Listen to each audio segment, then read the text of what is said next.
Hi, I'm Marci Degman, the Aspiring Gardener, and today we're going to plant sugar snap peas.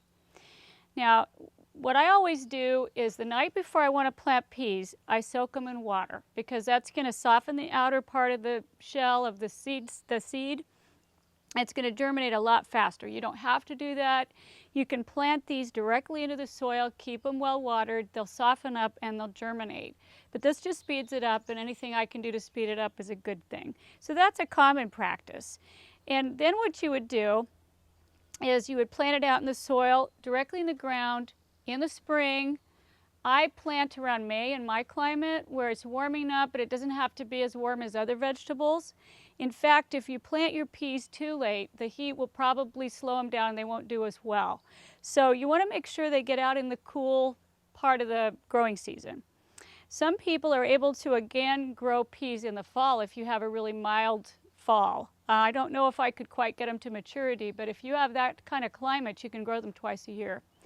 Now, the way I like to do it, I have some evening primrose here just to show you the method that I use, but I like to use these peat pots, and that way while they're germinating inside, which is what I did this year, you can go ahead and plant them directly in the ground, but if you want to get a good plant start, I just put water in a pan like this, put them in the peat pots, and then all I have to do is come along and add water to the pan. I don't have to deal with spraying the seedlings and worrying about all that. So that's my favorite method.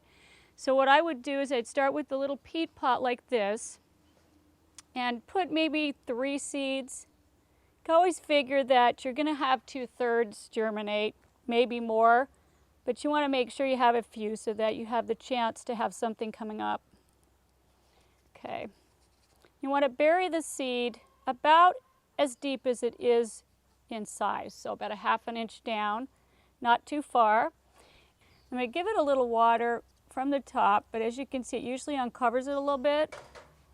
So then I'm going to push them back down in, and that way after that I won't have to do that again. I'll just be watering from below because they'll just be in the water and they'll soak up water and stay nice and moist. Might want to add a little bit more soil on top. Cover those up.